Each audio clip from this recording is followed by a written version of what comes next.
Je pense que ceux qui ont construit le jeu d'échecs étaient des passionnés d'astro. Connais-toi toi-même et ni les hommes ni les dieux n'auront plus de secret pour toi. Il est allé à la Réunion, il a failli crever. Il a laissé tomber. Aussi loin qu'on remonte, chaque monarque, empereur, dirigeant avait son astrologue. Son astrologue qui était médecin. Air, terre, tranquille, tout ça, tu vois. Ok, on se replie un peu. Le feu, c'est le plus puissant, de très loin. Réunir la matière et l'esprit, c'est formidable. Ils sont formidables. Aujourd'hui, j'ai la chance de recevoir Jean-Yves Espier, le virtuose de l'astrologie. Plus de 30 ans d'expérience et plus de 20 000 thèmes astro à son actif. Je vais l'interroger aujourd'hui sur l'importance de l'astrologie dans la pratique sportive, dans notre motivation, et puis également l'importance de la Lune dans nos cycles féminins, dans notre fertilité. Hello, moi c'est Céline, bienvenue dans le podcast Entre nous. Et aujourd'hui, Jean-Yves, bienvenue chez nous. Bonjour à tous, bonjour à toutes. Merci Céline de ce délicieux accueil. Je suis ravie de t'accueillir. On s'est croisés il y a quelques temps et j'ai été bluffée par cette astrologie, moi qui n'y connaissais rien. Je vous invite à regarder peut-être le premier podcast que tu as tourné avec ma fille Valentine, où tu expliques le fonctionnement, ce qu'est l'astrologie. Voilà, ça c'est important. Si, comme moi, vous êtes complètement novice, c'est quand même important de voir un petit peu d'où ça part. Comprendre des trucs simples pour faire super short. L'ascendant, c'est quand on dit bonjour, le soleil, c'est ce qu'on veut dans la vie, et la lune, c'est quand on vit avec les gens. La lune a plein de sens, vous allez voir. Et en découvrant donc moi l'astrologie, son fonctionnement, je me suis dit, mais en fait, peut-être que les astres ont un rôle dans notre motivation à nous mettre au sport. Et ma première question, ce serait, est-ce que justement notre jour de naissance peut influencer peut-être notre capacité à aimer plutôt les choses calmes au niveau sportif ou les choses un peu, ce qu'on appelle le HIIT, l'intensif? Absolument, c'est multifactoriel. En fait, ce qu'il faut comprendre, c'est que quand on s'intéresse à un profil, on va piocher sur plein d'infos.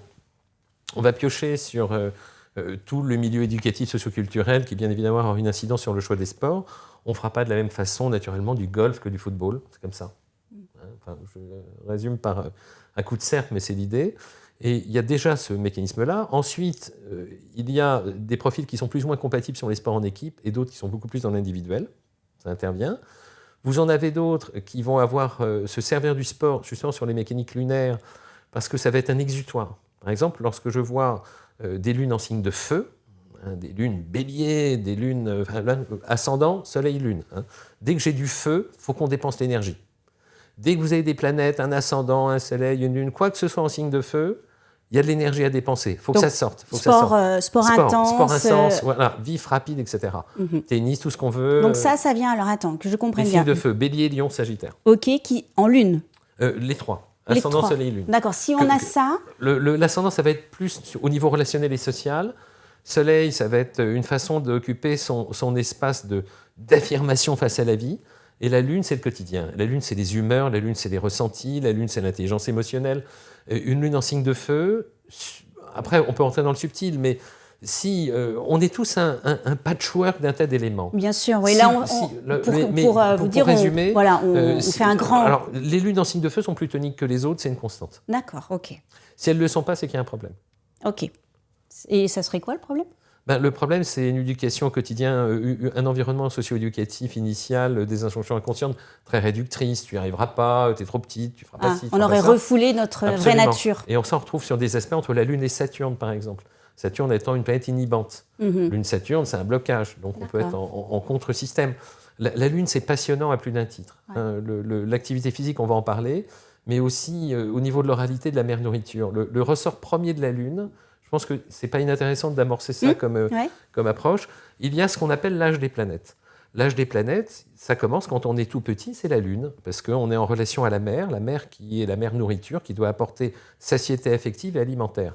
Puis arrive l'âge de l'adolescence, l'âge de Mercure, où on est curieux, on essaye un tas de choses. Puis l'âge de Vénus, où on est dans le charme, l'amour, l'élégance, etc. Puis arrive autour de la trentaine l'âge de Mars, où là on est au maximum de sa puissance, et on verra dans des profils où Mars est très puissant, que l'énergie la plus puissante arrive autour de la trentaine, et pas avant. Ok. Après, il y a l'âge solaire, autour de la quarantaine, là on rayonne, on est au maximum de son autorité. Là, effectivement, faire attention au sport trop intense, parce qu'on risque de trouver ses limites. Puis l'âge jupitérien, où on est dans l'expansion, là on risque de grossir, donc on a intérêt à s'entretenir, 45-50. Et puis ensuite, on reboucle sur l'âge de Saturne, qui est voir loin, parce qu'on commence à comprendre qu'il faut s'économiser si on veut durer. Ok, donc en fait, on change de registre. On change de registre. Et on peut naître très feu. Voilà, c'est ça absolument. Voilà, et donc, ensuite, ok. Et c'est pour ça que vous allez trouver des profils qui vont révéler leur nature à des âges différents. Par exemple, les profils marqués par la Lune, Taureau-Cancer, sont des profils qui sont éternels enfants, entre guillemets. La part de l'émotionnel est plus importante, statistiquement. Une légère crête. Donc, ils vont aimer le ludique, le jeu. Le jeu, absolument. Le collectif, du coup. Exactement. Voilà, rechercher le lien, rechercher le groupe. Certaines femmes me disent, en effet, que c'est un élément de motivation d'aller en présentiel pour le groupe. Et beaucoup de calme, pour le coup. Beaucoup de calme. L'ambiance lunaire augmente la porosité face aux ressentis qui nous environnent. Et donc, les lunes puissantes en Cancer, en Taureau ou en Poisson aussi, sont des lunes très douces, ont besoin de quelque chose d'extrêmement ressourçant, de calme et de visibilité. Ok. Alors, yoga, gym douce, etc. Ils sont plus clientes pour ça. D'accord. Donc, alors, attends, on résume. Par exemple, les signes de feu. Là, ça faut que ça dépote. Il faut que ça dépote. Il y en a 4. Bélier, Lion, Sagittaire. Lion, Sagittaire, eux, on est dans le hit, dans le sport intense. Intense. D'accord, vous avez entendu, si vous êtes bélier. Voilà. C'est une statistique. Oui, c'est large. C'est large, absolument. Ensuite, Alors, après, on va regarder les signes de terre. Les signes de terre, ils sont beaucoup plus rituels. Ok. En gros, ils ont goûté une fois le truc, ils vont le faire 100 fois. Ils ne se lassent pas. Ils aiment bien leur rituel. Surtout Taureau, Vierge, Capricorne. Ils mettent du temps avant de se rôder, du temps avant de goûter. Il faut qu'ils touchent le truc. Il y a un temps de réponse. Est-ce qu'ils vont un peu vers la nouveauté ? C'est pas ceux-là qui iraient naturellement vers la nouveauté. Pas naturellement. Ils restent un peu sur leur zone de confort. Oui, carrément, je pense. Okay. Oui, mais c'est encore une fois une stat. Oui, bien sûr. On est sur du large spectre. Voilà. Avec des crêtes. Après, il y a les signes d'air. Gémeaux, Verseau. C'est ceux qui aiment la nouveauté, ceux-là. Ceux-là. Ils vont peut-être changer tous les 3 mois.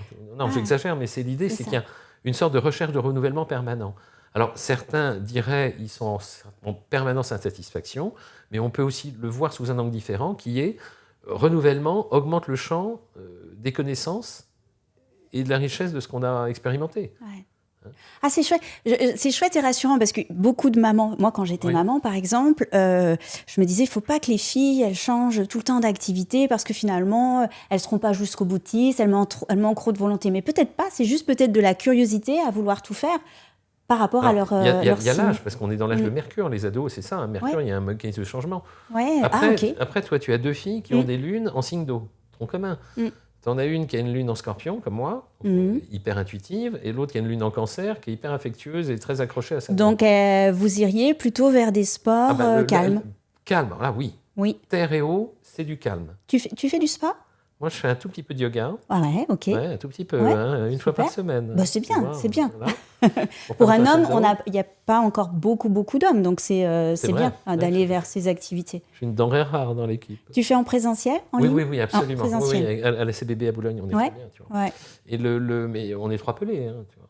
Mais c'est très bien. Mais c'est super. Donc voilà, plutôt ces signes-là vont aller vers des choses plus douces, ressourçantes. Donc je vous les refais, les signes de terre et d'eau, ceux qui structurellement, mais attention encore une fois, ayez bien en tête qu'il y a plusieurs points à voir, surtout, le couple conscient-inconscient soleil-lune. Regardez dans la vidéo précédente qu'on a fait avec Valentine, j'ai expliqué ça en long, en large, en détail et en travers. Gardez bien le couple soleil-lune. C'est le partie consciente, la partie inconsciente. Mais dès que je vais avoir une prédominance d'éléments terre et eau, on aime le calme, tranquille, prendre son temps, avec du concret, du tactile, de l'imprégnation sur les signes de terre qui ont besoin de toucher, signes de terre, Taureau, Vierge, Capricorne, et une imprégnation au niveau ambiance émotionnelle, oralité douce, affective, avec les planètes en signe d'eau, qui vont être Cancer, Scorpion et Poisson. Là, on est dans le passif, entre guillemets. Avec une logique qui consiste à se faire guider, à trouver le bon rythme, avec des rituels. Et donc, c'est hyper intéressant parce qu'en fait, toutes les personnes qui ont peut-être un peu de mal à se motiver à faire du sport, on peut les guider déjà par rapport à leur thème astral dans une direction, je dirais, de dire peut-être si vous êtes signe d'eau, commencez peut-être par des choses calmes, douces, ça va. Si vous êtes un signe d'eau et que vous allez dans, je sais pas, du crossfit, vous allez détester. Et à l'inverse aussi, des signes un peu de feu, vous allez par exemple faire de la MCR, eh bien ils vont peut-être pas accrocher du tout. Donc ça peut donner quand même des indications pour mettre toutes les chances de notre côté Absolument. à faire du sport. En sachant qu'il y a 75% de possibilités pour qu'on soit un multiple. C'est-à-dire que Ouais. il est très fréquent qu'il y ait un soleil en feu, une lune en eau, un soleil en terre, une lune en air, etc. Donc on est tous un mélange. Ouais. C'est ça qui est intéressant, c'est de voir à quel endroit on séquence le truc. Si on part du postulat que, pour moi, c'est comme les échecs. Les échecs, j'ai fait une métaphore sur le sujet, je pense que ceux qui ont construit le jeu d'échecs étaient des passionnés d'astro. Parce que quand je m'intéresse à un profil, je ne l'ai pas raconté, je le fais, tu veux ? Bien sûr, oui, ça m'intéresse. Quand je m'intéresse à comprendre un profil, je vois un orchestre. Mm-hmm. Avec des besoins, des moyens. Et ce qui est intéressant avec le jeu d'échecs, pour ceux qui ont ne serait-ce qu'appris à manipuler les pièces, c'est que vous avez 6 séquences standards qui sont les pions, le roi, la reine, le fou, le cavalier, la tour. Voilà. Le pion, c'est celui qui occupe l'espace, c'est ce que j'appelle l'ascendant, hein, le surmoi, etc. On occupe l'espace, voilà, on se positionne relationnellement. J'ai mon couple soleil-lune qui est incarné par le roi et la reine, avec un roi qui vaut 1 point et une reine qui vaut 9 points, ce qui, dès le départ, laisse apparaître la puissance de la force de l'inconscient, la puissance des mammifères que nous sommes, dont l'animus structurel consiste à être cette mobilisation d'énergie émotionnelle. C'est notre moteur. Je comprends. C'est vraiment dense, là. Hein. Et donc, l'humeur, l'ambiance, le quotidien, les ressentis, les émotions, les points de ressources, c'est justement une source de nourriture émotionnelle, profonde, humaine, etc., qu'on ne doit pas sous-estimer. La Lune, c'est majeur pour moi. Hein. Le Soleil, c'est l'espace du travail. On va à la chasse. Ouais. Et pour autant, trop souvent, en fait, on résume un peu l'astrologie, enfin, ce que j'en pensais, à l'astrologie, notre signe. Oui. Moi, j'ai toujours pensé que j'étais Scorpion, point. Tu vois. Et grâce à toi et grâce au podcast que tu as fait avec Valentine, j'ai compris que c'était vraiment Scorpion. Finalement, c'est une petite partie de moi. Ouais, c'est 10%. Voilà, et c'est l'astrologie, c'est du sur-mesure. Là, on vous donne finalement des grandes lignes pour essayer de comprendre, mais ayez la curiosité d'aller chercher votre ascendant, votre lune, tout ce que tu définis, parce que ça vaut le coup. Absolument, hein. C'est vraiment un trio qui est indissociable en fait. En une phrase, encore une fois, l'ascendant, c'est l'éducation consciente. Bonjour, merci, au revoir. Le soleil, c'est j'ai besoin d'apporter de quoi manger, donc je vais à la chasse, c'est l'objectif psychotique. Hein. Et la lune, c'est tout notre univers émotionnel, affectif depuis l'enfance, notre quotidien. C'est majeur, la lune, c'est au moins aussi important que les deux autres. Et pourquoi est-ce qu'on ne le calcule pas ? C'est parce que c'est casse-pied à calculer. La lune, elle réalise un cycle de révolution en 28 jours, donc en gros, elle fait 13 degrés par jour. 13 degrés par jour, où on a comme moi la chance d'avoir les éphémérides ou des sites qui permettent de calculer. Sinon, c'est casse-pied, on n'arrive pas à la calculer. Alors que le soleil, notre calendrier est construit dessus. D'accord. 365 jours, un quart, c'est pour ça qu'il y a un petit décalage d'une année sur l'autre. Par exemple, quand le soleil quitte les poissons pour entrer en bélier, un coup c'est le 19, un coup le 20, on ne sait pas trop, parce qu'il y a un petit décalage du calendrier. 365 jours, un quart, pour 360 degrés. Okay. Donc, petite variable. Mais au-delà de ça, donc ça serait juste, hein, on a des tables pour ça, le soleil, on sait. Donc, comme on sait où est le soleil, à 1 degré près sûr, on a calé tous les horoscopes là-dessus. Ok. Même si, en taille physique, le soleil occupe à lui tout seul, dans notre système solaire, 98% de la surface planétaire. C'est monstrueux, hein, mais il est loin, 153 millions de kilomètres. La Lune, elle est toute proche. La Lune, nos humeurs, nos ressentis, nos émotions. Donc, on a plein de choses à aller chercher avec la Lune. Ouais. On va en parler d'ailleurs de la Lune, parce que ce qui m'intéresse aussi, c'est la Lune, le cycle féminin et le sport. Oui. Je trouve, on sait évidemment qu'on a des périodes chez la femme, justement, avec ses menstruations, plus propices pour faire une activité intense ou plus propices pour justement descendre un petit peu les niveaux d'intensité. Voilà. Est-ce que tu peux nous expliquer le rôle de la Lune sur le cycle féminin ? Alors, effectivement, la Lune accomplit son cycle de révolution en 28 jours. Donc, comme nos cycles, voilà, c'est ça. Alors, il y a une étude qu'il faut, c'est depuis qu'on vit en collectivité. Lorsqu'on était, si on vit au fin fond de notre maison, dans un coin calme et tranquille, il serait très intéressant de faire un parallèle entre les mouvements de la Lune à la naissance et à quel moment se reproduit le cycle de la menstruation. Ah oui, ok. Je pense qu'il y aurait un lien. D'accord. Mais il faut faire les calculs. Ouais. Parce que ce qu'il faut, c'est la vie en collectivité. Et j'ai vu ça, et visiblement, je ne suis pas le seul à l'avoir vu, il semblerait. C'est quand on a un groupe d'éléments féminins ensemble au niveau travail, souvent, il y a un rapprochement des cycles. Et ça, tu me l'as dit tout à l'heure. Oui, et... c'est étonnant, hein, mais chacun fera son expérience. Voilà. Délicieuse camarade qui me disait quand j'étais en cours, toutes les copines avaient des règles en même temps. On se co-régulerait au niveau de nos cycles. Intéressant, hein. Ah bah carrément, oui. Donc ça, là, j'ai une donnée qui vient fausser les mécaniques planétaires initiaux. Mais c'est la socialisation. On vit en collectivité, il y a plein de règles qui changent. Voilà. Ouais. Et quand j'étais enceinte, on me disait souvent de calculer le nombre de lunes pour savoir quand est-ce que j'allais accoucher. Oui. Donc, c'est par rapport justement à la gestation. Et... c'est le coup des 9 lunes, non? Oui, c'est ça, ouais. Je crois. Mais je ne sais pas, dites-nous si on dit des bêtises sur les 9. Mais... Non, le point qui m'intéresse pour le coup, que je crois avoir repéré, c'est le mécanisme des pleines lunes et des nouvelles lunes, surtout les pleines lunes, où les rencontres que j'ai faites à l'occasion des discussions que j'ai pu avoir sur le sujet avec des gens dont c'était le métier, me disent dès qu'on est en pleine lune, la maternité elle est pleine. D'accord. Pleine lune, les plein de trucs qui sont pleins, il y a les maternités, les commissariats. Ouais. Ça excite les humeurs. Qu'est-ce que c'est une pleine lune? C'est nous, on est au milieu, soleil d'un côté, lune de l'autre côté, les parties conscientes et inconscientes sont en tiraillement. Et donc ça agace, ça excite, ça fatigue. Oui, on a tous subi ça, une insomnie, un jour de pleine lune. Exactement, souvent les pleines lunes, ça marche comme ça, les nouvelles lunes aussi. Ouais. Et alors c'est encore plus flagrant pour ceux qui sont nés au moment d'une pleine lune. Ah oui. Parce que ça réactive une sensibilité fondamentale. D'accord. Est-ce qu'il y a des signes qui tomberaient plus enceintes facilement? Alors, il y a un truc dans l'histoire de l'humanité qui laisserait apparaître que quand le milieu est propice, on a plus de facilité à se reproduire. C'est-à-dire que lorsqu'on s'est sédentarisé, il y a 20 000 ans, avant on a été pendant 3 millions des nomades, on galopait, donc on perdait un gamin tous les 4 matins, c'était pas évident, il fallait être léger en mobilité. On s'est sédentarisé, on a constaté un accroissement étonnant de population en très peu de temps. Donc il faut que les conditions soient réunies. Déjà, c'est le préambule. Donc, un milieu hostile, on ne fait plus de gamins. Un milieu prospère, on fait plus de gamins. Déjà, ça. Et donc, il y a des lunes natales qui sont plus propices à se mettre en situation de mieux-être. Je m'explique. La lune a des endroits du ciel avec lesquels elle a des affinités. Oui. Par exemple, lorsque la lune, au niveau natal, l'astrologie fonctionne sur le cycle des saisons. Printemps, forte poussée de la vie. Été, équilibre brillant du maximum de lumière, d'odeur et d'intensité. Automne, mourir pour renaître, équilibre des saisons. Hiver, économie. Donc froid, sec, pour tenir le coup jusqu'au printemps suivant, etc. Or, on a constaté que la Lune a des affinités, par exemple, avec plusieurs secteurs du ciel. Là où elle a le plus de facilité, c'est avec le signe du Taureau, qui est une époque où les fleurs prennent toute leur expansion en avril-mai, là. Les odeurs, les couleurs, tout ça s'hypertrophie, se dilate, s'épanouit. Et au moment de la pure fécondité, entre fin juin et fin juillet, au moment de la période du cancer.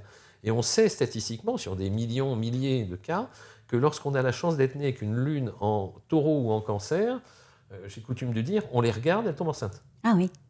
Il y a une tendance. Alors après, j'ai une demi-fille en taureau, moi. Oui, une en cancer, absolument. Donc il faut se méfier de ça, il faut être très prudent là-dessus. Mais ce n'est qu'une statistique, encore une fois. Plus la Lune va être angoissée, plus elle va avoir du mal à se détendre, et à rentrer dans le cycle biologique naturel de la relaxation permettant la fécondité. Ok, plus difficile du coup, pour certains signes peut-être. Alors, les lunes gouvernées par Mars ont plus de mal. D'accord. Les lunes béliers, parce qu'elles sont tellement stressées, les lunes scorpions, tellement inquiètes. Moi j'ai une lune scorpion, donc on est des vigilants, nous on ne dort pas, on regarde, on observe tout, on sent tout. Et les lunes capricornes, parce que ça nécessite de rentrer dans une situation de dépendance à quelque chose. Donc on cherche l'irréprochabilité via l'autonomie. Donc il y a des lunes qui sont plus fragiles que d'autres. Lune Verseau aussi, ce n'est pas une lune facile. Lune saturnisée. Les lunes en signe d'air, statistiquement, ont plus de mal à accepter de perdre leur indépendance structurelle et fondamentale. Donc, il va avoir plus de mal. Les lunes en signe d'eau, mais globalement, les lunes en signe d'eau, quand même, c'est vachement fécond. Ah oui. Quand même, lune scorpion, même si elles sont parano, lune scorpion, on la touche, ça marche. Lune poisson, lune scorpion, lune cancer, tout ça, c'est très, très fécond. Il y a une acquaintance naturelle entre la lune et les signes d'eau. Les signes d'eau, c'est cancer, scorpion, poisson. Voilà. Alors, attention, tout ça, c'est à mettre avec des guillemets, des grosses pincettes. C'est pas 100% des cas, c'est peut-être 3%, 5%, 10% de variables. J'ai pas fait d'assez d'études pointues sur le sujet. Oui, bien sûr, non, c'est une tendance. Ouais. Mais c'est ce que j'en ai retenu de 30 ans de pratique. Ce que tu as observé. J'ai les clientes à tous les âges, à 20, 30, 40, 50, 60, donc 70. J'ai lu, tu me dis si je me trompe, mais que chaque signe avait un petit peu une tendance bien-être. Par exemple, je lis, le bélier, ça serait plus la tête, le cancer, ça serait plus l'estomac. Oui, alors c'est pas moi qui l'ai inventé, tu te doutes bien, mais c'est un truc qui est vieux comme Hérode. Et il y a une analogie qui a été faite. Alors après, il faut se méfier, parce que je ne suis pas médecin, je n'y connais rien, c'est pas mon domaine, mais il y a un lien vraiment direct entre les points de physiologique et l'astrologie. Et la méthode, elle est simple, vous partez de la tête. Bélier, c'est la tête. Taureau, c'est la gorge. La tête avec les sens, parfois les sanguinités, l'impulsion de la tête. Est-ce que ça veut dire qu'il pourrait être plus migraineux aussi ? Absolument. D'accord. Donc sanguinité plus oui, donc plus du coup vive. plus de flux, plus de pression dans plus de pression. Voilà, c'est ça. Ouais. Tout à fait. Ok. Le choc à la tête notamment. Et ça c'est bélier. Oui, bélier. Taureau, c'est la gorge. Gorge et le goût. L'odorat, le nez, le sang, c'est la gorge. Il y en a bien qui prennent plus de coups de froid que les autres au niveau de la gorge. Ce n'est qu'une stat, encore une fois. Oui. Le Gémeaux, c'est les fonctions respiratoires. Respiration et les bras. Ok. La mobilité. Le Cancer, c'est tout ce qui est digestion. Cancer, il garde les émotions, il a du mal à les digérer, il a du mal à avaler les trucs. Cancer, digestion. Je ne vais pas aller plus loin que ça. Le Lion, c'est le cœur. Le Lion, c'est les efforts en boule. À l'image de l'animal qui règne au sein de la savane, qui fournit des efforts par impulsion extrêmement puissante et dure, et forte. Il leur arrive, typiquement, ces joueurs de tennis qui font des trucs extrêmement violents pendant 4 heures, et puis le cœur prend. Tu vois. Donc, attention, les efforts en intensité chez le lion. C'est l'ennemi, l'intensité et la rapidité concentrée comme ça. Chez la Vierge, c'est les fonctions d'évacuation, les intestins. Donc, à surveiller les intestins chez la Vierge, c'est leur point faible. Voilà, donc, tout ce qui, au niveau de l'abdomen, il faut travailler. Il faut les faire bosser. D'ailleurs, tu regardes les Vierges qui sont bien portantes, c'est une cata. un petit peu de MCR pour travailler la sangle abdominale. Ça ne serait pas du luxe, de toute évidence. Chez la Balance, c'est la région lombaire. Ok. Au gros dos, ils prennent sur les reins. Donc, ils ont des lumbagos à répétition. Exactement. Ça aussi, c'est des bons clients pour le travail d'assouplissement. Ok. Ouais. La Balance. Donc, aller vers des séances, mobilité. Carrément. Si on a cette fragilité, encore une fois, c'est une statistique, une tendance, mais on peut comprendre pourquoi, d'où ça vient aussi. Ils prennent le truc sur les reins, ils portent à compliquer la vie, ils encaissent. Ils en ont plein le dos. Plein le dos, tu le tiens, exactement, c'est l'expression. Chez le Scorpion, ce qu'il faut surveiller, c'est la zone génito-urinaire. Ah oui, les infections urinaires. Absolument, à répétition, les agacements, les bobos de ce côté-là. C'est leur point faible. D'accord. Je connaissais absolument pas ce rapport entre notre signe et... C'est le signe de la reproduction. D'accord. Le Scorpion, c'est là où tu plantes la graine, c'est vraiment la reproduction, le Scorpion. Ok. L'instinct de survie, c'est mourir pour renaître, c'est vraiment leur truc, la zone génito-urinaire. Après, tu as le Sagittaire, c'est la zone du bassin. L'analogie, elle est facile, c'est l'homme cheval. Donc le bassin est leur point faible. Mobilité du bassin, là aussi, c'est des trucs à travailler. On n'est pas loin de la Balance. Tu vois. Alors, ceux qui ont des planétés en Balance ou en Sagittaire, ils y ont droit. Bon, le Capricorne, alors là, c'est les genoux, les Capricornes. Alors là, c'est tes meilleurs clients normalement. Dites-moi en commentaire si justement il y a des auditeurs. Chez les Capricornes, c'est même pas drôle, quoi. La stat, là, elle explose tous les compteurs. C'est fou. Ils ont une fragilité, en langage des oiseaux, c'est le je et le nous. Difficulté à plier. Oui, c'est vrai que j'ai souvent lu ça, le je, nous. Ils ont une difficulté à plier, et puis surtout, ils passent en force sur les articulations. Ils travaillent l'endurance, qui est formidable, mais du coup, c'est pas la musculature qui paye, c'est les articulations. Ils se sabotent les articulations. Chez le Capricorne, c'est donc les genoux, la colonne, jusqu'à la nuque aussi, et parfois, ils ont des problèmes de dents et de peau. Après, c'est une extrapolation.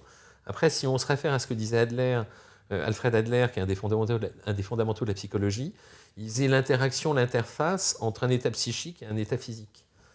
Et la théorie sur laquelle on s'appuyait consistait à exprimer les choses avec des mots, ce qui est le ressort premier de la psychanalyse.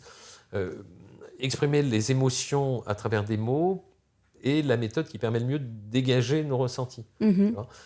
Ça me fait penser à la citation que tu as sur ton site, qui prend sens du coup pour moi, où tu cites Hippocrate, où tu dis que il dit plutôt, tu le cites, que chaque médecin devrait avoir étudié l'astrologie. C'était le cas jusqu'à la fondation de la médecine actuelle. Hein. Oui, occidentale. Tu sais, Ouais. occidentale actuelle. Regarde, si on remonte loin dans notre histoire, tu as, aussi loin qu'on remonte, chaque monarque, empereur, dirigeant avait son astrologue.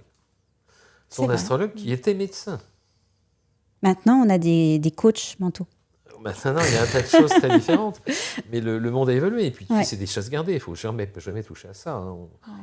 Mais en quoi, du coup, l'astrologie par rapport à la médecine, par rapport à une pathologie, qu'est-ce que ça peut... Alors, imaginons, c'est purement hypothétique. Imaginons que mon Capricorne, il ait des problèmes pour trouver sa place, parce qu'il bosse, mais on a du mal à reconnaître ses talents, parce qu'il est parfois un peu rugueux. Ben, il va somatiser. D'accord. Et attends, je t'ai pas fait les deux autres. Le Verseau, c'est les chevilles et la circulation dans les jambes. Ouais. Le Poisson, chez les pieds. La connexion au sol. D'accord. Tu vois Ça part du bélier la tête Ouais, et tu as... jusqu'au Poisson, les pieds. Poisson et pieds. D'accord. Je ne l'ai pas inventé, hein, Ouais, c'est à ouais. 4000 ans mon truc. D'accord. C'est... Et je pense qu'il y aurait un lien, mais là je pense que c'est purement hypothétique, que tu vas avoir une résonance entre l'état psychique et l'état physique. Il y a une psychosomatique qui est intrinsèque, qu'on ne maîtrise pas bien parce que le sujet est large et vaste, mais on peut facilement imaginer qu'un bélier qui a des soucis dans ses activités, son affirmation, ben, il va vous choper des mal de crâne ou il va se cogner comme il faut. Mon taureau qui a un problème de communication, qui a du mal à exprimer ses émotions, ben, à ce moment-là, ça va bloquer au niveau de la gorge et de la verbalisation des choses. Mon Gémeaux, ben lui, il va pas... Comme on dit, l'Italie, c'est gouverné par le signe des Gémeaux, tu sais. Ah oui, parce qu'il parle beaucoup avec les mains. Voilà, exactement. Donc, s'il est limité dans sa mobilité, ben, il va en souffrir là. Mon Cancer, s'il est bloqué au niveau de ses émotions, il va l'enquister, tu vois. Ouais. Mon Lion, s'il veut passer en force, parce qu'il a du mal à faire les choses en endurance, donc il passe en force, ben, c'est son cœur qui va payer. Hein. Hein, ma Vierge, si elle veut faire des économies et qu'elle jetterait dans le frigo et qu'elle avale n'importe quoi, ça vont le payer. Tu sais, la Vierge, c'est un écureuil. Hein. Oui, ça va un peu avec... Ma Balance apprend de faire des compromis. Mon Scorpion, s'il n'a pas son élan passionnel, il va en souffrir. Tu vois, et ainsi de suite. Ah ouais. Oui, tu arrives à... Est-ce que pour toi, moi, jusqu'à t'avoir connu il y a un mois, j'avais pas fait de thème astral. Est-ce que tu penses que c'est presque un... Je me dis qu'on a beaucoup à gagner, à connaître, à observer. L'astrologie, ça nous sert à nous observer, à connaître comment on fonctionne. Est-ce que tu penses que c'est presque un peu obligatoire de faire un thème astral dans sa vie ? Rien d'obligatoire, mais après, c'est une question de travail sur soi. Tu sais, c'est ce que disait Socrate. Socrate disait un truc simple, on lui prête la paternité de la formule. Connais-toi toi-même et ni les hommes ni les dieux n'auront plus de secret pour toi. C'est gravé sur le temple de Delphes, etc. Et la connaissance de soi, elle est fondamentale parce que le but du jeu va être, après vous travaillez sur vous-même, de travailler à la fois sur la matière et l'esprit. C'est l'échelle de Jacob, j'ai appris ça en philo. Tu travailles sur les deux pans. Travailler sur ta connaissance psychique est un outil, et travailler comme tu le fais sur ta connaissance physique, permet de créer une harmonie et de réunir les deux univers. Matière et esprit. Ouais, c'est l'harmonie en fait qu'on cherche. Oui, parce que si tu as une énergie formidable, mais que tu n'as pas la physiologie qui te permet d'aller à la chasse, si tu n'as pas l'ossature, la musculature et la fluidité, tu auras beau être un grand chasseur, tu ne vas rien apporter à manger. Hein. Ah ouais. Tu vois, et si à l'inverse, tu n'as pas la stratégie qui consiste à aller chasser sur le territoire le plus propice, bah, tu vas dépenser ton énergie de fou avec des résultats médiocres. Oui, médiocres, ouais. Est-ce qu'il y a une saison, une période plus propice pour que les personnes se mettent au sport ? Alors, on va regarder ça, mais je te propose aussi de voir, il y a une planète qui est très importante pour moi, qu'on n'a pas encore évoquée. Dis-moi. C'est la position de la planète rouge dans une carte du ciel. Oui. Elle est assez fondamentale pour moi quant à la pratique et la dépense de l'énergie. Je m'explique. On constate, et ça, là pour le coup, je suis beaucoup plus affirmative de tout ce que j'ai pu dire avant, que la position de Mars est un formidable indice qui permet d'anticiper si la personne a naturellement un excédent, une qualité d'énergie qui est mesurable. Ah oui, ça tu es formel. C'est redoutable. Okay. Je suis obsédé par Mars. Donc si on a Mars dans notre signe... Alors, si on a Mars dans notre signe, alors si on a la position de la planète rouge, il faut faire sa carte du ciel, c'est intéressant pour ça. Ouais. Hein, maintenant, il y a des sites gratuits, on calcule sa carte du ciel. Ceux qui ont la chance d'être nés avec la planète de l'action qui est Mars dans le même signe que son signe solaire, on aura par nature un tempérament plus dynamique que la moyenne. Mais ça, on voit, j'en parlais avec mon compagnon ce week-end, il a fait du sport, Oui. il y avait un de ses amis, mais une énergie, mais infatigable en fait, avec, il court pas 1 heure, mais il court 2h30, il dirige 100 personnes, enfin, on se dit, mais où on prend cette énergie? Moi, je sais que personnellement, j'ai de l'énergie, je fais beaucoup de choses, mais pas à ce point-là. Ouais, c'est des forces de la nature. Il y a ça aussi, il y a une physiologie fondamentale, bien sûr. Mais toi, par exemple, tu as une conjonction le Soleil-Mars en Scorpion, tu fais partie des gens exceptionnellement toniques, tu vois.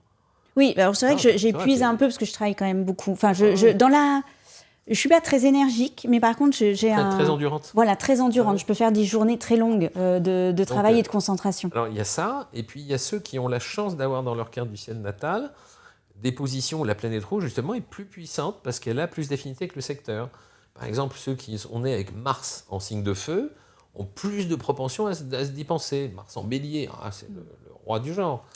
Mars en lion, c'est quand ça en vaut la peine. Et puis Mars en sagittaire, là, galope matin, midi, soir, les Mars en sagittaire. Sinon, le moral ne va pas. Hein. Après, il y a les Mars plus endurants. Les Mars en signe de terre sont plus endurants. Encore une fois, la terre, c'est lent. Redis-moi comment les personnes peuvent savoir s'ils tombent pas sous la main. Moi, j'ai eu la chance de savoir. J'utilise un site qui est gratuit qui s'appelle Astrothème. Ouais. Donc, tout con. Et là, on peut savoir. Voilà, on te sort sa carte du ciel. Alors, il y a des versions payantes, c'est des trucs par ordinateur, il faut être clair. Mais il y a une version gratuite où on se connecte, où c'est calculer votre ascendant et votre carte du ciel. Le truc s'affiche, après, il faut apprendre à la lire. C'est toujours pareil. C'est ça, ouais. Donc là, on doit trouver Mars. Je crois qu'avec la souris, quand on glisse sur les petits symboles, il y a marqué le truc qui va bien. D'accord. On va aller chercher voir si vous avez Mars dans votre signe. Ouais, déjà. Pour voir si Mars, vous avez l'énergie. Absolument. Si Mars est en bélier, en scorpion, en capricorne, c'est vous êtes les rois des pétroles. C'est vraiment le mieux de tout ce qui existe. Donc ça, c'est individuel, lié à notre naissance. Exactement. Mais est-ce qu'il y a du coup aussi des périodes où cette planète, elle viendrait mais tout à fait, arroser tous les signes? Absolument. Ta remarque est tout à fait judicieuse. Mars étant une planète qui accomplit un cycle de révolution, en gros, en 2 ans, 2 mois, un truc comme ça, 2-3 mois. Donc, tous les 2 ans, 2-3 mois, il passe. Il fait un tour complet. Mais quand il fait un tour complet, vu qu'il y a 12 signes, 12 séquences, 12 secteurs, il va passer sur un tas de choses, sur tout le monde, à tour de rôle. Que ça soit ce qu'on appelle en transit de conjonction, c'est-à-dire qu'on l'a pile au-dessus de sa tête, ou que ça soit en transit d'aspect, où il forme des angles plus ou moins agréables, sympas et heureux. Donc, il y a des moments où on a plus de tonicité. Indiscutablement. On peut regarder ensemble avec l'éphéméride pour savoir quels signes dans ces mois... Tout à fait. Alors, ça donne quoi pour cet été? Dis-moi s'il y a des signes qui vont avoir du coup plus d'énergie, plus de Mars. Alors, on va le regarder sur plusieurs plans. Parce que, encore une fois, vous avez bien compris que c'est multifactoriel, qu'on dépend de l'état physique de départ, on dépend de l'environnement dans lequel on gravite, on évolue. Si on est autour de joie des profils qui se donnent un peu de peine, comme on est la somme des 5 personnes les plus proches de nous, ça motive pour se prendre en main.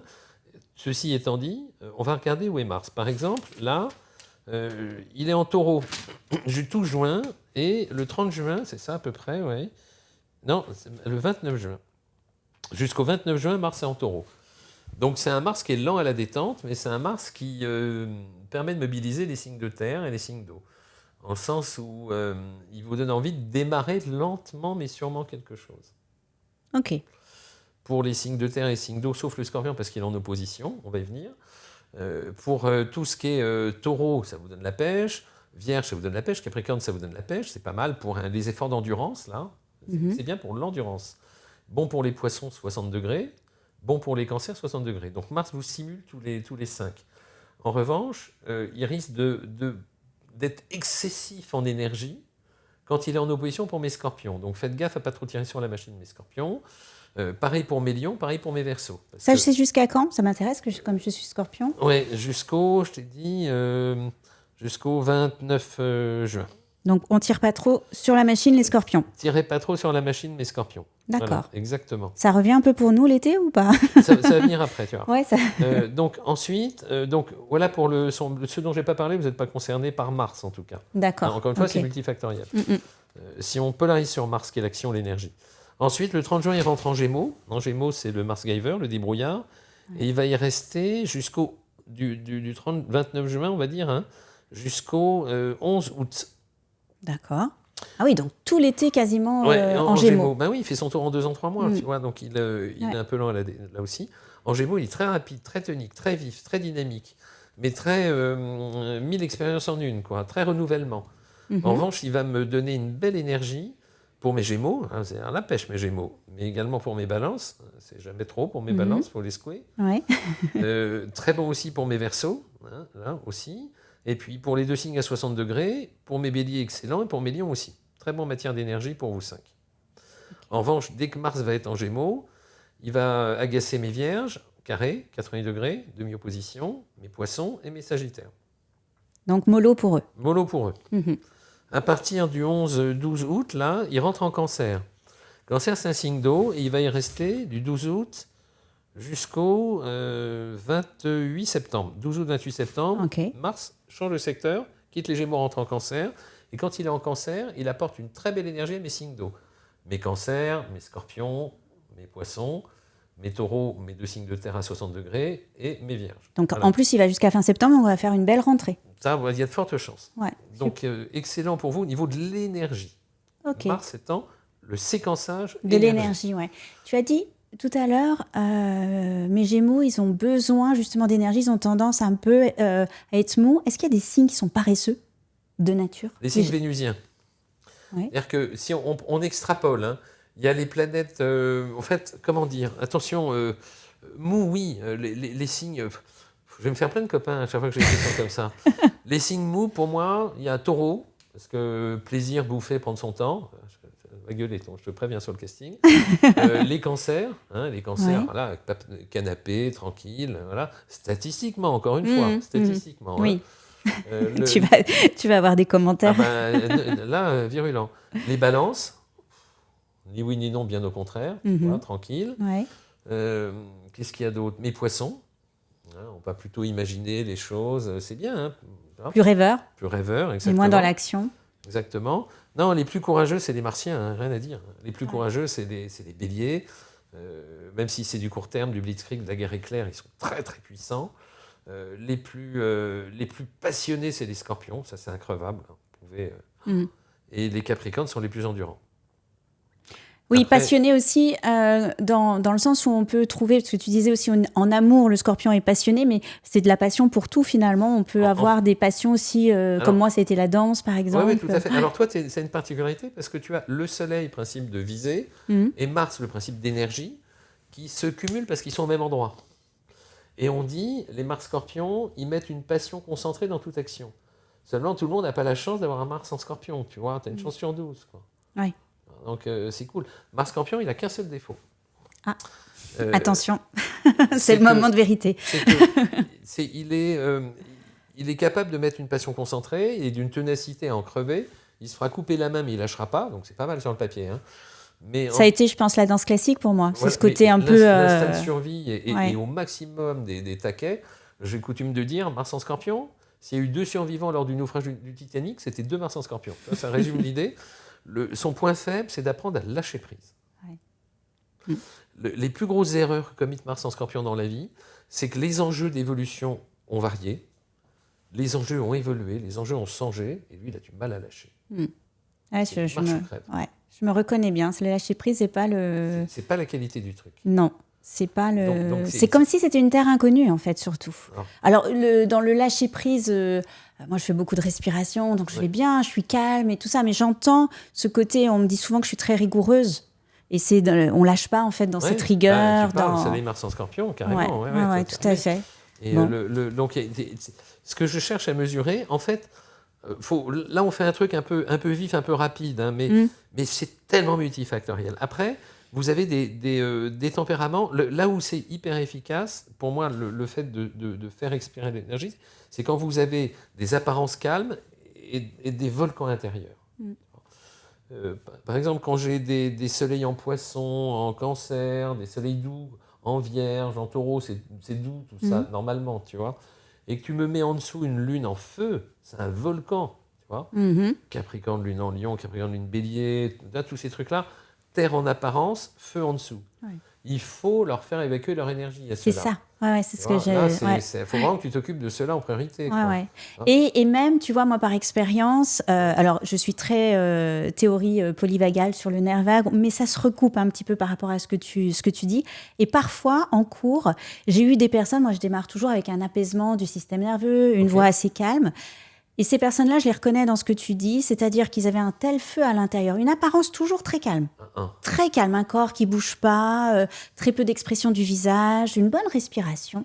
Mais je sentais qu'avec ma voix calme, je les énervais. Ah, tiens donc. Oui. Et ça, je reconnais dans ce que tu dis, tu vois. Et du coup, je suis passée... Et en théorie polyvagale, on dit que c'est des personnes qui sont connectées plutôt sur le nerf sympathique.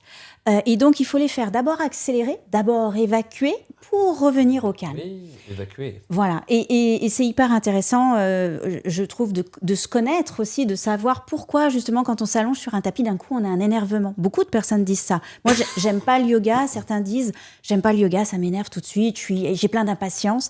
Eh bien, peut-être que ces personnes-là, en effet, ont besoin d'abord d'évacuer, comme tu dis, nous, on dirait activer, pour ensuite revenir au calme. Et parfois, c'est 5 minutes. Hein. Moi, je faisais 5 minutes, ça peut faire des petits sauts, des choses. Voilà, on évacue, pour faire un retour au calme. Et je ne connaissais pas du coup la théorie des thèmes astro, mais c'est hyper intéressant et c'est très cohérent. Top. Ouais.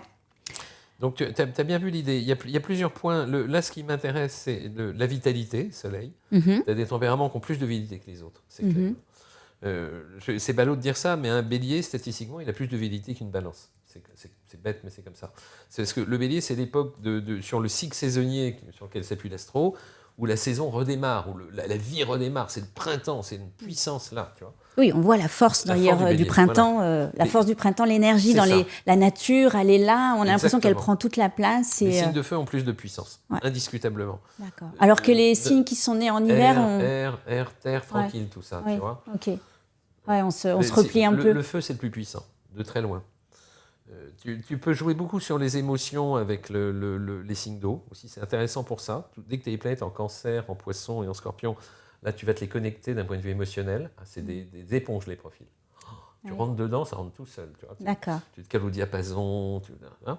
Des signes de terre, c'est simple, il faut leur dire un coup, tu mets le pied là parce que ça va te faire du bien, c'est concret, tu vois, faut qu'ils touchent. Ça a du sens. Ouais, ça a du sens. Ouais, ok. Et puis les signes d'air, j'allais dire, c'est plus... Alors, c'est marrant, je crois, statistiquement, il y a moins de gens en bon point avec les signes d'air, tu sais, les Verseaux, les Gémeaux. Il y a une sorte de mobilité, de se dégager de toutes les contraintes matérielles, tout ce qui est l'ego. Tu vois, on dit l'air, le Gémeaux, Balance, Verseau, c'est des profils qui, statistiquement, ont lâché prise sur le feu, parce que c'est des contraintes, des rapports de force, ont lâché prise sur la matière, parce que c'est un boulet au pied. Tu vois l'idée ? Ah ouais, je vois bien. Et on lâché prise sur l'émotionnel, parce que c'est un truc qui vous envahit. Et alors enfin, pour finir sur ce podcast, je m'interrogeais, là je viens de penser à cette question, est-ce que le signe du prof peut être important justement dans la transmission ? Ça dépend du degré de connexion. Oui, c'est ça. Est-ce que par exemple, est-ce que moi, ça serait facile de t'enseigner quelque chose par rapport à mon thème astral, au tien ? Est-ce qu'on aurait des facilités à se comprendre ? Conceptuellement, oui, parce qu'on a des soleils et des lunes qui sont à 60 degrés dans tous les coins, donc il n'y a aucune friction. Mais toi, tu mets une telle passion dans ton truc que j'aurais du mal à tenir. Ah oui. Ouais, moi, je ne tiendrai pas la route. Un peu trop exigeant. Moi, je fais une séance depuis 7 ans de yoga par semaine. Et puis une, ça me suffit, tu vois. Ouais, je comprends. Et c'est vrai que ça, je travaille là-dessus, mais je suis très exigeante avec mes élèves. Et d'ailleurs, les élèves qui me suivent souvent, ceux qui aiment bien, c'est parce qu'on progresse, on met du sens. J'emmène ces personnes-là. Mais pour les faire évoluer, on ne peut pas rêver mieux. Mais c'est vrai que par contre... On ne peut pas rêver mieux pour faire avancer les gens. Tu es surdoué pour ça. Oh, c'est sympa.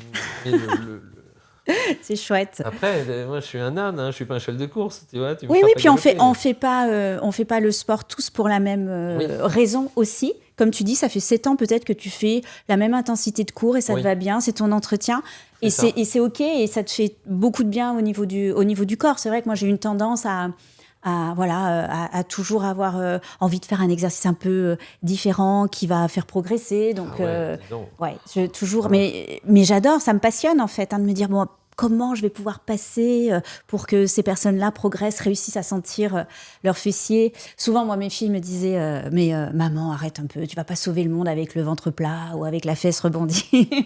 Donc voilà, parce que parfois, il faut aussi me faire descendre un peu. Tu leur fais un bien fou. C'est-à-dire que j'ai un ami tu vois, moi, je considère que mon métier consiste à remonter le moral des gens.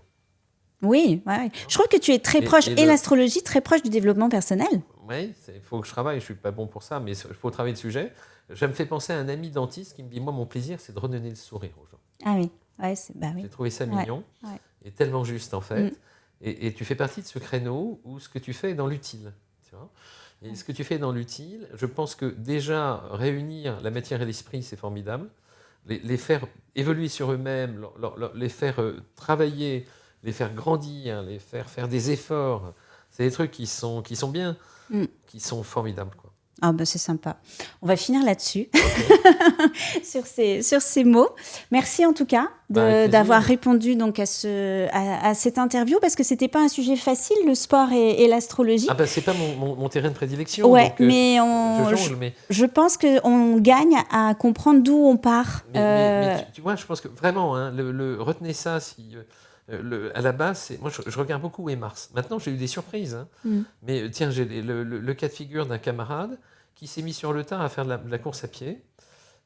Lui, il est lion, un mec très sympa, hein, très, très, très lion. Et il a un Mars défaillant. Il a un Mars en balance, qui a un Mars fragile, qui a un Mars plaisir, qui a un Mars tranquille. Et il s'est mis à courir des trucs qui, au départ, font 40, 60. Puis là, il a fait un truc au Mont Blanc où il est allé à la Réunion, machin, il a failli crever. Il a laissé tomber. C'est-à-dire qu'il y avait une disproportion, une dichotomie entre son désir, puissant désir solaire, et les moyens dont il disposait au niveau de l'énergie avec un Mars défaillant. Oui, je comprends. Parfois, le cerveau, le raisonnement peut être plus fort, la volonté. On appuie sur ce bouton volonté et on peut se faire du mal. Exactement. Ouais. Hein, et si on revient au côté, mammifère que nous sommes depuis 3 millions d'années, c'est comme si tu allais à la chasse au mammouth, par exemple, et que tu y vas avec une ossature, une musculature sous-dimensionnée par rapport à l'objectif. Ah, je comprends. Complètement. Et en fait, on se met en danger. On se met en danger. Et à la limite, tu trouveras aussi des profils qui ont des attentes et des aspirations beaucoup moindres, mais des gros moyens. Ouais. Ça existe aussi, ça. Ouais. Avec une grosse ressource Une grosse ressource. Et ceux-là, tu vas pouvoir les faire grimper. Ouais. Et sans justement qu'ils se blessent ou se mettent en danger. Donc, si vous sentez un peu de manque de confiance en vous, mais que vous sentez que quand vous retroussez les manches, vous avez du résultat, moi, je sais qu'il vous faut dans la vie. J'espère que vous allez trouver votre Mars dans votre signe. Merci Jean-Yves. Si vous avez aimé cet épisode, n'oubliez pas de vous abonner, de commenter, de partager et puis de mettre évidemment des commentaires. Ça nous aide chaque semaine à vous proposer du contenu qui vous plaît. On vous retrouve mercredi prochain parce qu'entre nous, c'est tous les mercredis. Merci Jean-Yves. Merci à vous.